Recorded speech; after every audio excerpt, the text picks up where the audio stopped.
Hello again, everyone. Thank you again for joining us. I'm David, I'm the events manager at Save the Rhino, and happy World Ranger Day. I really hope that you've been enjoying our stream so far. I hope that you enjoyed the segments with Edward and with Cycle ForRangers. If you missed those, don't worry, you can catch them again on Facebook or YouTube. So next up, we speak to Sam Taylor. Sam is one of the founders of ForRangers. And today, being World Ranger Day, means that all of our donations will go to ForRangers and the programs and initiatives that they support. ForRangers was set up in 2015 with the aim of increasing the welfare for rangers around the world. Since then, Sam and Pete have been responsible for raising over £2 million and gifting £250,000 worth of kit and equipment to rangers, as well as providing life insurance for rangers working in Kenya and Tanzania. Sam is a conservationist first and foremost. He played a huge part in the reintroduction of rhinos to Borana and is currently working on the reintroduction of rhinos to Ilangwesi. Sam also loves endurance events and has taken part in events like the MDS and also climbed Mount Everest.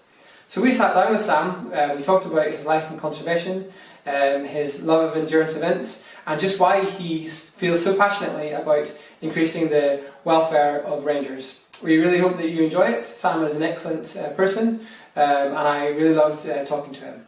Happy World Ranger Day, and see you soon.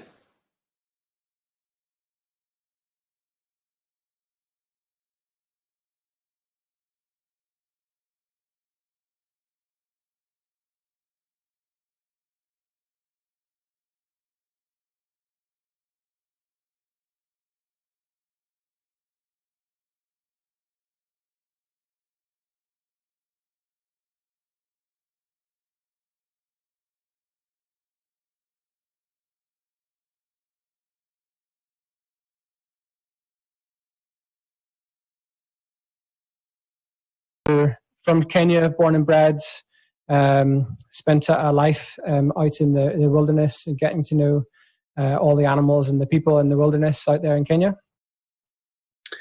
Yeah, I was born out here in Kenya, and I went to university to study in New Zealand, which probably explains a slightly mongrel accent. But came back here and got involved initially working in tourism. So my wife and I, Fleck is from New Zealand, we started running tented camps in the Mara. And then moved up to Laikipia, where I took on the role of trying to introduce the founding population to Borana Conservancy in Laikipia, which was sort of developing Borana into a rhino conservancy with all that entails. So that was a very steep learning curve. Luckily, supported by a huge amount of very knowledgeable people who I still work with today. So yeah, that was my sort of introduction into conservation work, and so I was there for about 10 years. And during that time, obviously, the great tragedy of rhino conservation is that it's become, or had become at the time, very much a paramilitary operation in terms of the poaching crisis that was there.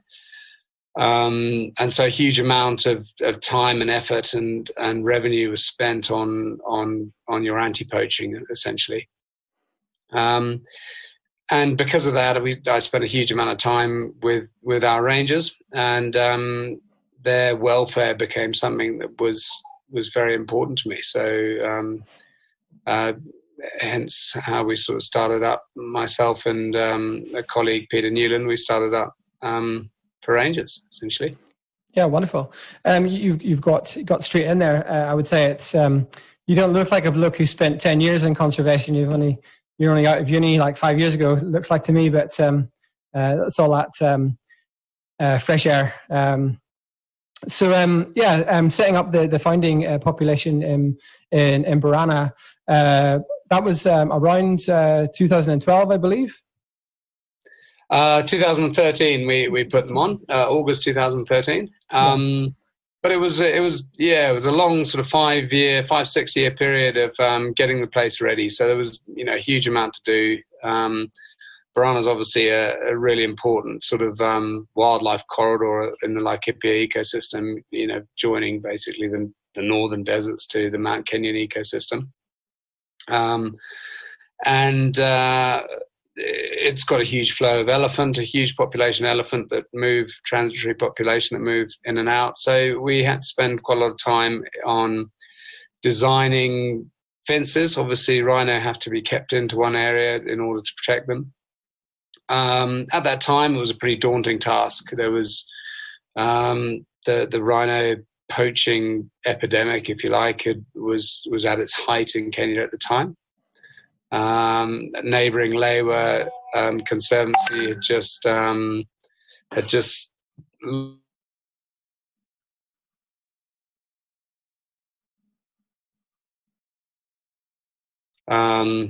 in the world, so it was a pretty daunting undertaking to do that. Oh yeah, I imagine so, and we'll touch on it towards the end. But and the importance of the Laikipia rhino range, and your role in the future of Ilengwezi and some of the other properties in making an even larger rhino population. It was around 2016, 2017 when you started ForRangers with Pete. Is that correct? Yeah. So Pete was formerly from the British military. He had come out initially to train the rangers on Lewa, and then took on a role training rangers all over Kenya, and in fact all over Africa. And he obviously spent a lot of time making sure the rangers, apart from their important skill sets that were required, they needed to be fit. And we spent a lot of time running with them. And I think one time after a run, I jokingly said to Pete, "Right, let's go and do the Marathon des Sables, which is a sort of 250-kilometer foot race in the Sahara Desert." I was pretty chubby, pretty unfit, bit of a chain smoker. So yeah, we just sort of said that as a joke, and Pete didn't really understand the sarcasm and booked us all in. So while we got training and got fit for that, it was all a bit of fun initially, and then we both sat together and we thought, well, we might as well do this for something and do it for something that's close to our hearts. And what we wanted dearly was to, I suppose, initially just see what kit and equipment we could get for our rangers on the ground. It's a very strange thing in the donor community. You've got extraordinarily generous and kind donors who are very often prepared to drop large sums of money on the sort of sexy stuff, on the drones and that sort of thing. But we found it very difficult to find basic stuff, socks and boots and gear for the guys that would just keep them warm. So we started a little fundraising campaign. We linked up with Save the Rhino to help us do that. And it sort of captured the imagination of a few people. I'm not sure why.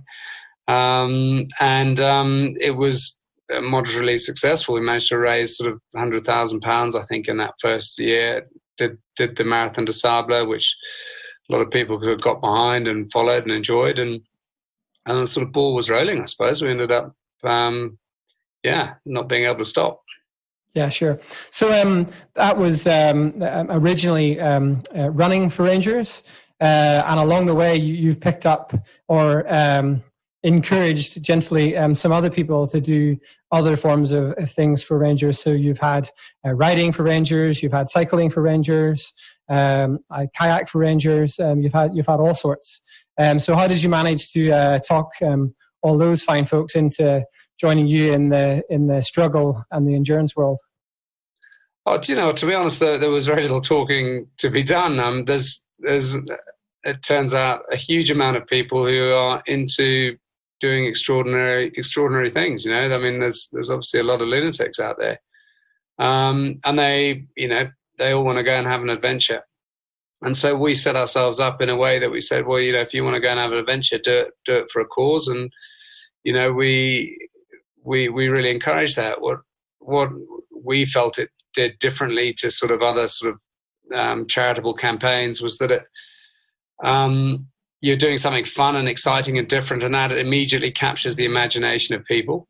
And that provides you with a really cool platform to tell the ranger story, to talk about what they go through. And, as we sort of moved out of our very rhino-centric world, we started looking further afield in Africa, and some pretty appalling statistics started to come through. There have been more rangers killed in the line of duty in the last 15 years than there were British servicemen in the entire Iraq-Afghanistan war period.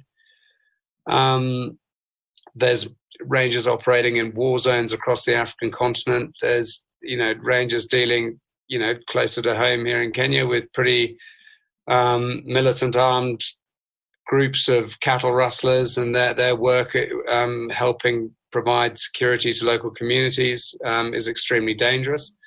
And then there's obviously the poaching element, and it's a difficult and hard job. So, having all these people going out and doing really cool, fun adventures gave us an opportunity to tell the story to a lot of people who are interested in that, first and foremost.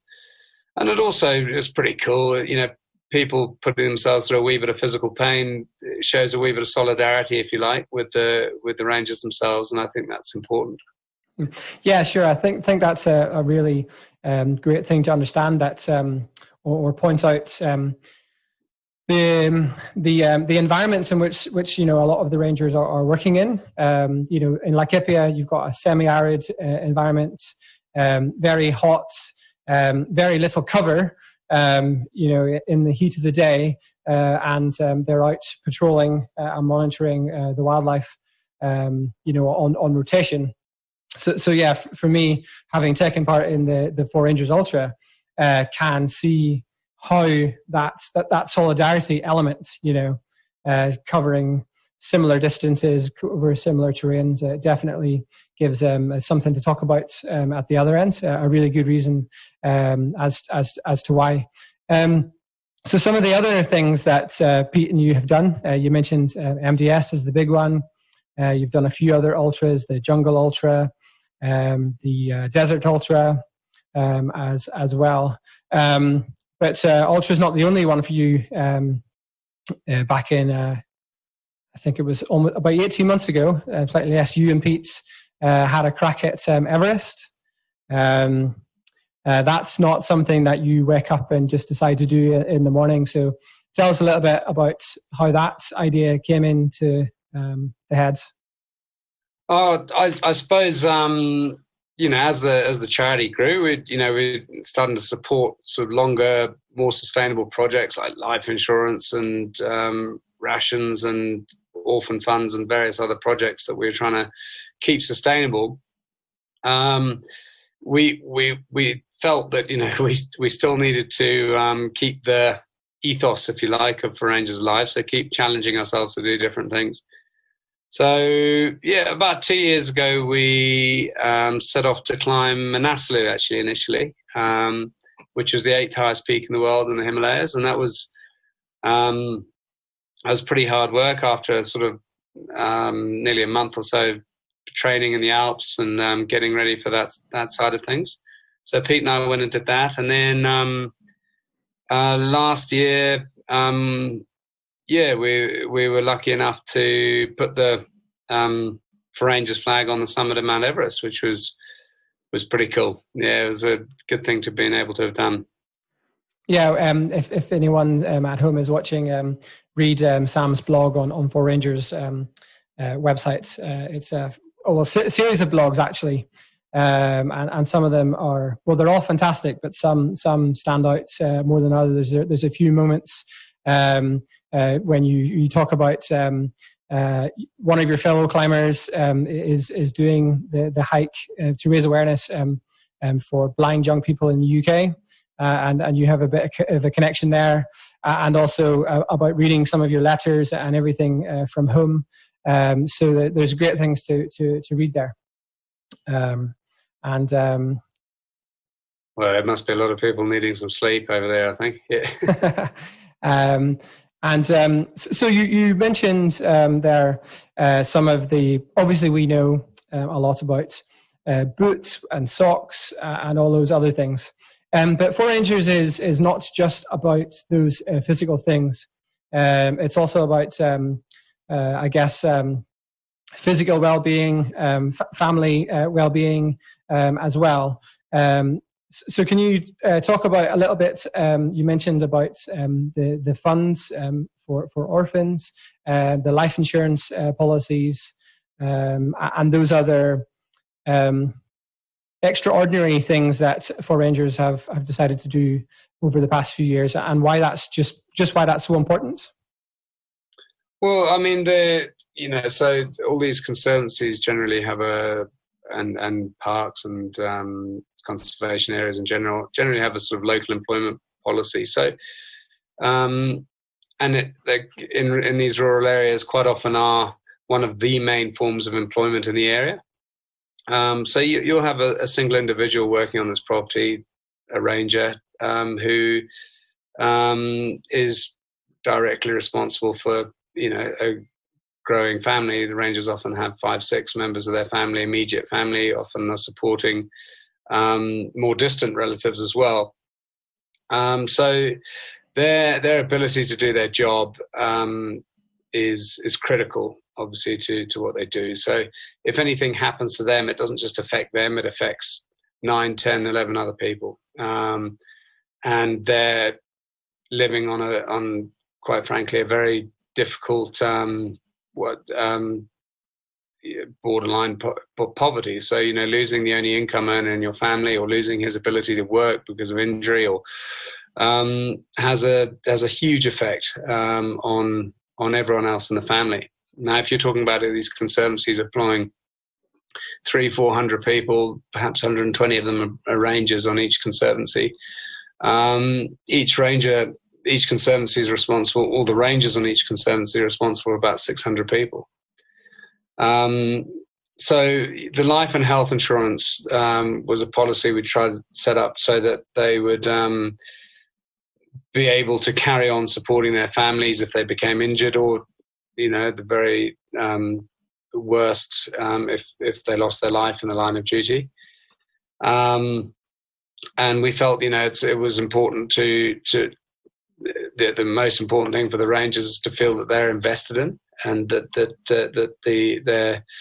the people who are employing them are engaged in what they're doing. It's a very difficult job, but it's also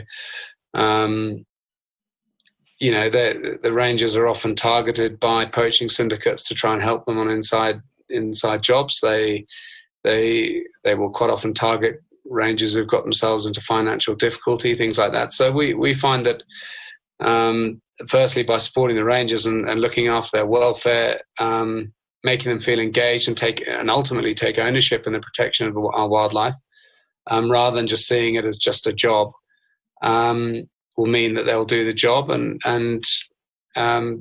hopefully not fall prey to or victim to poaching syndicates who will manipulate guys who are vulnerable and in financial trouble or anything like that. So that was from the wildlife point of view, that was really important for us. Purely from a sort of humanitarian point of view, these are guys we work with every day. They're good mates. And it's hard work and it's dangerous. And you want to do all you can to mitigate all those things. I mean, right down to you've got socks and life and health insurance, but it's the other stuff. It's the ability to have a bit of leisure when you're downtime. So getting a bit of TV or a pool table into a mess room or whatever it is. It's all just ways to improve their livelihoods essentially, and by association, the livelihoods of the 6, 7, 8 people who depend on them as well. Yeah, that's fantastic. You mentioned it there. The other things that that ForRangers do with upgrading upgrading accommodation and messes and canteens while those guys were there, so they've got those little bits of comfort. So the other thing that we'll move on to is the ForRangers Ultra. That's well, we've had two of those, and unfortunately the third has been postponed because of COVID-19, and we hope to have two in 2021. So that's an interesting story in itself about how that came to be. So I believe that you and Pete were on another race, the Desert or the Jungle Ultra, and decided, hey, we think one of these would be great in our backyard. After a few beers, I think that's how it came to be. Yeah, I mean, again, it was a means of creating sustainable support. There's only so many times people are gonna sort of say, "Oh, Sam and Pete are off doing something ridiculous. Let's throw some money at them." So we felt, well, let's get other people to do ridiculous things, which we did by sort of spreading the word. And then ultimately we thought, well, let's just create an event, and everyone who comes and takes part in this event, they can support the cause. And for us, it's magic. It's a means that we get people from all over the world running through some of the most stunning, beautiful parts of Laikipia, but more importantly, spending time with the rangers. They're out there with the guys, engaging with the guys, and it's so important for the rangers on the ground here because they get a genuine sense that people give a shit what they're doing and care, which is an extraordinary thing for them. It goes a huge way for them to see so many people from all over the world, from such different cultures, and it's so remote, far away from what they're trying to do, coming and taking an absolute interest in with them, and actually tearing their feet to the bones and getting covered in blisters and dust and sunburnt in order to do it. And so, the funds that are raised are really important, obviously, and it's wonderful. But actually, what the best thing is getting this sort of really cool interaction with the rangers and the people there who come and take part, because both the rangers and the runners who take part come back with great stories and friendships with each other, and a renewed sort of admiration and understanding of who everyone is. So it's a really fun event, and we're pretty proud of it. And long may it continue. Do you think you're ever going to have a go at it?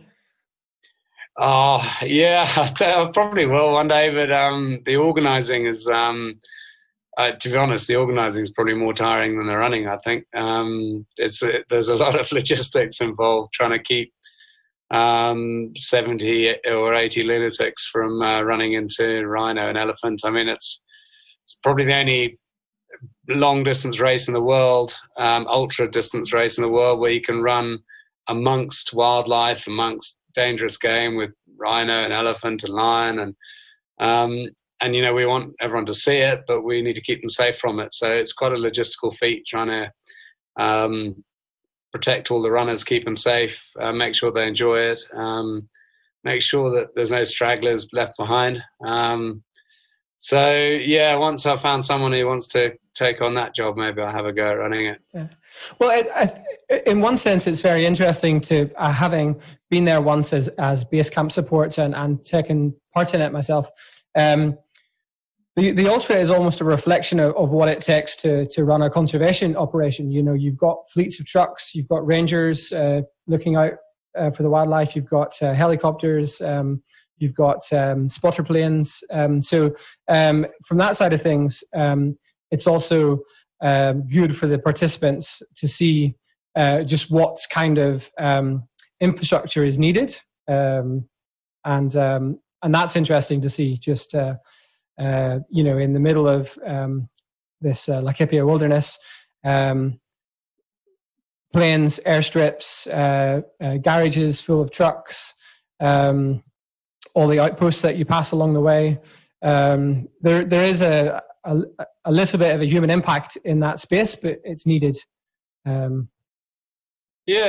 mean, I think it's quieted down certainly in Laikipia in the last couple of years. But when the poaching crisis was at its height, the rhino horn was fetching perhaps $40 to $60 to $70,000 a kilo in the black market in the Far East. So with that sort of price comes an extremely determined and well-equipped poaching syndicate, essentially determined to get that. And so to counter that, it has become had become somewhat of an arms race, if you like, and in terms of technology and equipment and manpower required to not just protect your rhino, but monitor it as well. Looking after, it's not just about the anti-poaching, checking on the health and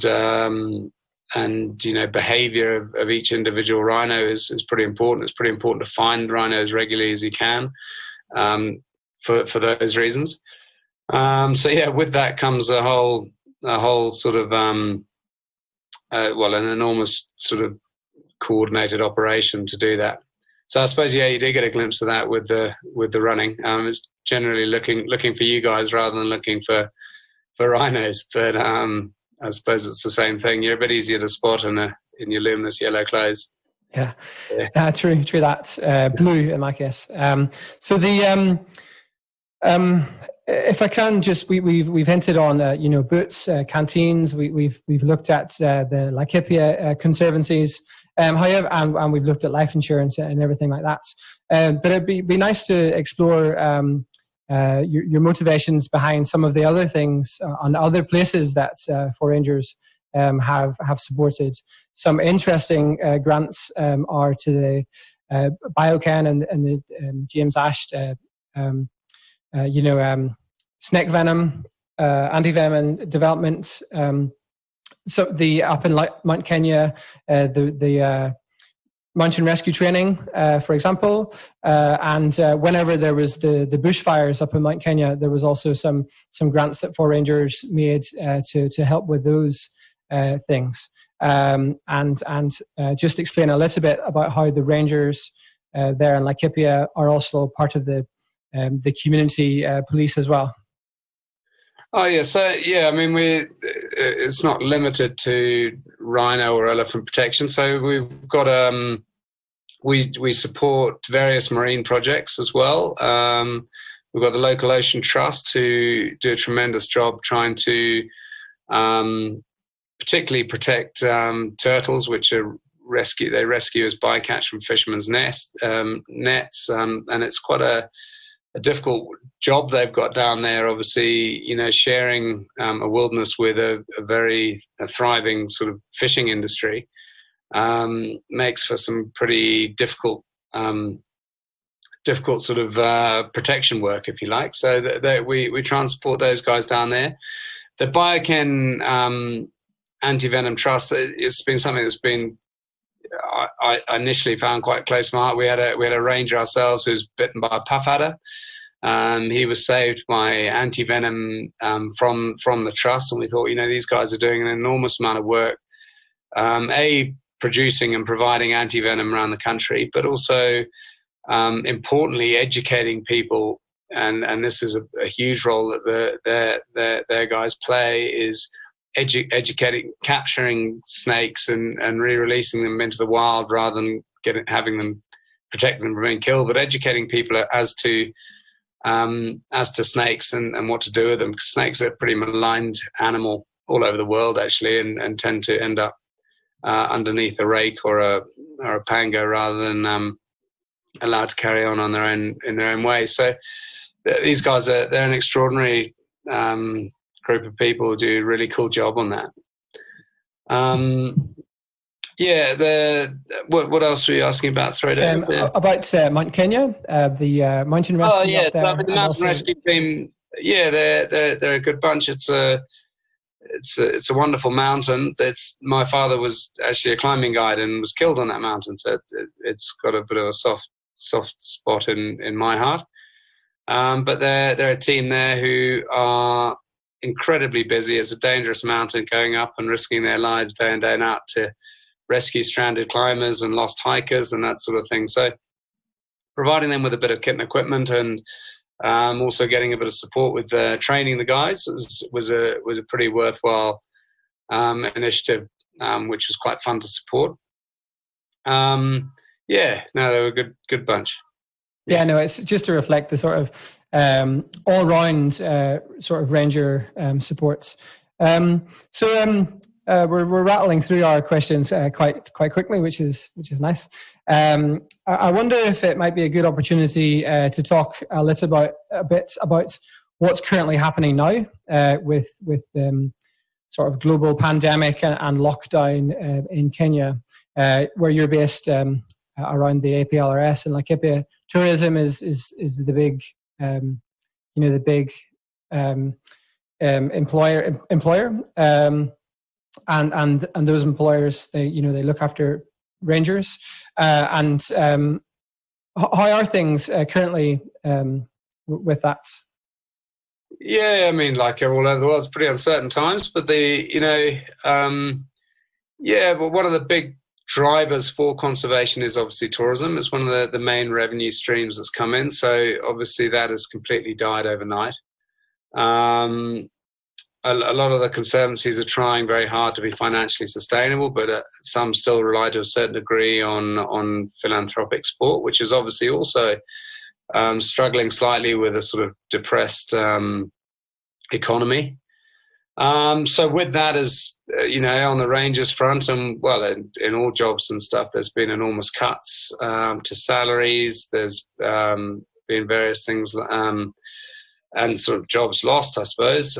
Just people trying to stay afloat until better times. So yeah, it's been a pretty difficult time. And what we've tried to do is to try and sort of offset Rangers' salaries who've been cut by delivering rations. So we deliver monthly rations to about 1,000 Rangers every month of basic supplies. We hope that can help offset,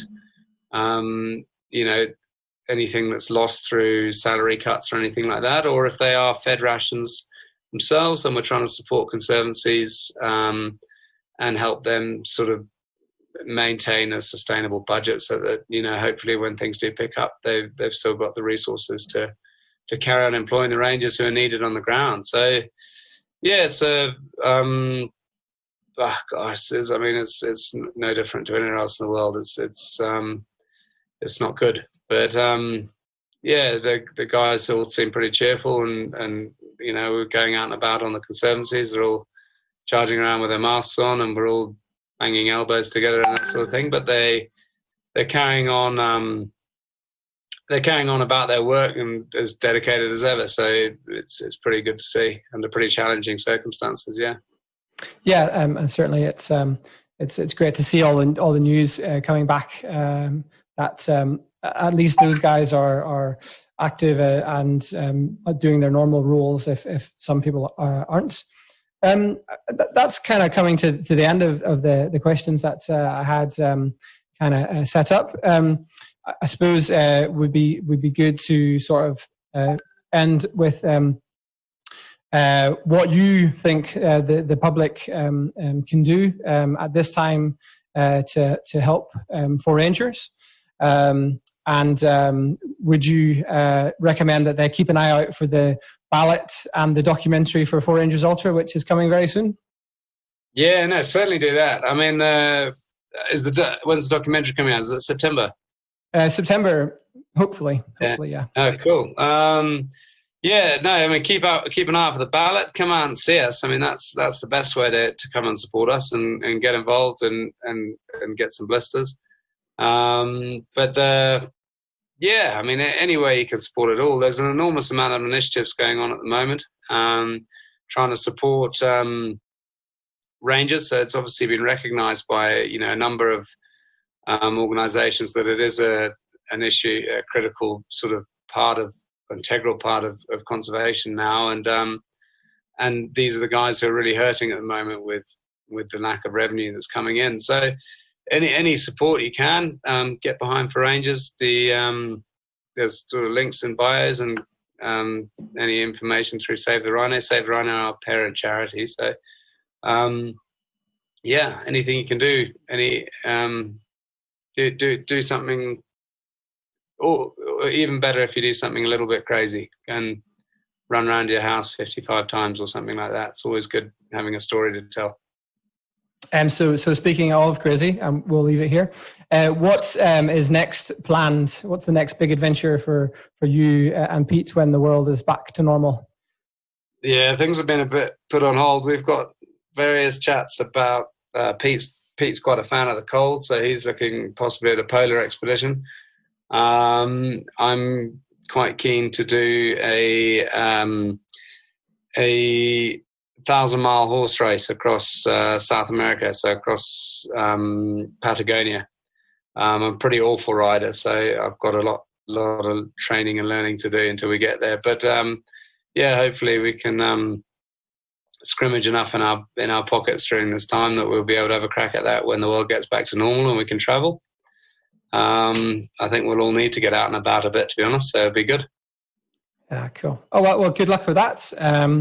And if you need someone to, I don't know, wax your saddle, just call me and I'll be there. All right. No, thank you, David. Okay. Yeah, thanks for that, Sam. Thanks a lot. Cool. All right. Hello again, everyone. I really hope that you enjoyed that. I certainly did. It's always great to talk to Sam, and I really wish that I could do it a little bit more often. So today is World Ranger Day, as you know. Today is the day where we celebrate the men and women who look after the world's endangered species, in particular rhino.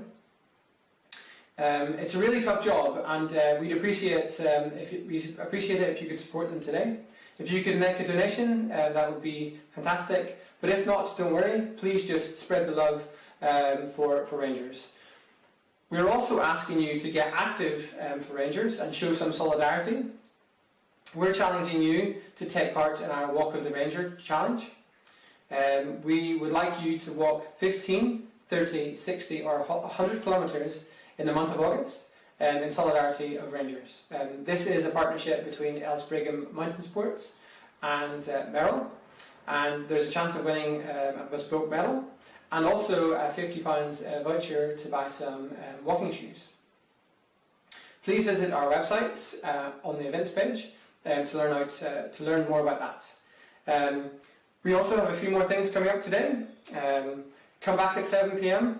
When we are having a conversation with Brenny, Joyce and Gift from the North Hawangwa Conservation Programme. They are the dog handling team and they play a vital role in supporting rangers, the anti-poaching units, the National Police Reservists, and they have many other roles within conservation in Zambia.